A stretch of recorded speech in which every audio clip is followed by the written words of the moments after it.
आप देख रहे हैं BHPC न्यूज। केंद्रीय स्वास्थ्य मंत्री डॉक्टर हर्षवर्धन ने हाल ही में घोषणा की कि जुलाई 2021 तक 5 में से 1 भारतीय को कोरोना वैक्सीन का टीका लगाया जाएगा।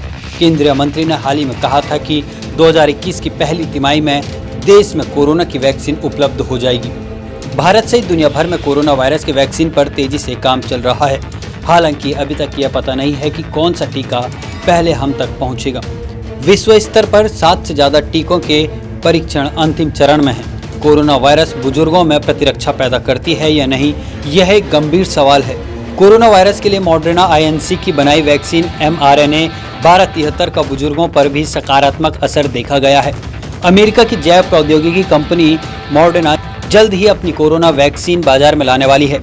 अमेरिका में mRNA 1273 वैक्सीन के तीसरे चरण के ट्रायल में 30,000 वॉलंटियर शामिल हो रहे हैं। एक अध्ययन में पता चला है कि 56 या उससे अधिक आयु के 40 वयस्कों में मॉडर्ना की वैक्सीन से कोई साइड इफेक्ट नहीं हुआ है। New England journal of medicine में प्रकाशित वैक्सीन के पहले चरण के ट्रायल के बाद वॉलंटियर्स ने मजबूत एंटीबॉडी विकसित की है। मॉडर्ना की वैक्सीन अगले साल के मध्य तक ही लोगों को मिल पाएगी। कई देशों ने वैक्सीन के लिए कंपनी से पहले ही अनुबंध कर रखा है। हैदराबाद स्थित भारत बायोटेक अभी 2 कोविड-19 टीकों पर काम कर रहा है, जिनमें से कोवैक्सीन का परीक्षण दूसरे चरण में है। कोवैक्सीन का परीक्षण पूरे जोरों पर किया जा रहा है। हालिया अध्ययनों से पता चला है कि यह टीका वॉलंटियर्स में मजबूत प्रतिरक्षा देने में सक्षम रहा है। ICMR के साथ मिलकर भारत बायोटेक कोरोना की वैक्सीन को तैयार कर रहा है। यह वैक्सीन अपने तीसरे चरण के ट्रायल के लिए तैयार है।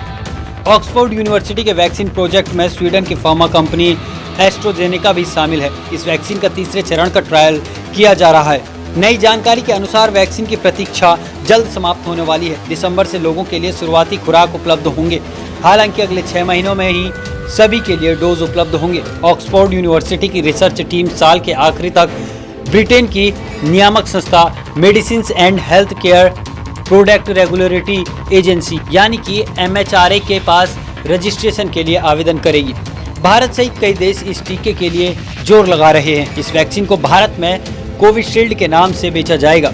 सीरम इंस्टीट्यूट ऑफ इंडिया के अनुमान के अनुसार इसकी एक खुराक की कीमत 250 रुपये हो सकती है। रूस ने अगस्त में स्पुतनिक V को पंजीकृत करके कोविड-19 वैक्सीन की दौड़ में पहला स्थान हासिल कर लिया है। हालांकि इस वैक्सीन को लेकर अफवाहें जोर पकड़ रही है। यदि सब कुछ ठीक रहा तो वैक्सीन की शुरुआती खुराकें जनवरी 2021 तक जनता के लिए उपलब्ध हो सकती हैं। स्पुतनिक 5 वैक्सीन को मॉस्को स्थित गमालेया रिसर्च इंस्टीट्यूट के वैज्ञानिक और रूस के रक्षा मंत्रालय ने मिलकर बनाया है। रूस के सॉवरेन वेल्थ फंड ने भारत को कोरोना वायरस की वैक्सीन स्पुतनिक 5 के 10 करोड़ डोज देने के लिए करार किया है। रशियन डायरेक्टर इन्वेस्टमेंट फंड ने भारत में सप्लाई के लिए दिग्गज कंपनी डॉक्टर रेड्डीज लैब से समझौता किया है। रेड्डीज लैबोरेटरीज ने रूसी कोविड-19 वैक्सीन स्पुतनिक 5 के भारत में मानव शरीर पर तीसरे चरण के क्लिनिकल ट्रायल की मंजूरी प्राप्त करने के लिए भारतीय औषधि महानियंत्रक में आवेदन किया है। हैदराबाद स्थित भारत बायोटेक ने वॉशिंगटन यूनिवर्सिटी के स्कूल ऑफ मेडिसिन के साथ कोविड-19 की वैक्सीन नोवल चिम्प एडिनोवायरस के लिए एक लाइसेंस समझौते पर हस्ताक्षर किए हैं। भारत बायोटेक नाक के जरिए जाने वाले एडिनोवायरस वैक्सीन की 1 अरब खुराक तक का उत्पादन करने के लिए काम कर रहे हैं। देश में फिलहाल यह टीका पहले चरण के परीक्षण में है। इसके अलावा देश में जॉयडस कैडिला हेल्थ केयर लिमिटेड और सीरम इंस्टीट्यूट पुणे की वैक्सीन का भी ट्रायल चल रहा है। आप देख रहे हैं BHPC न्यूज।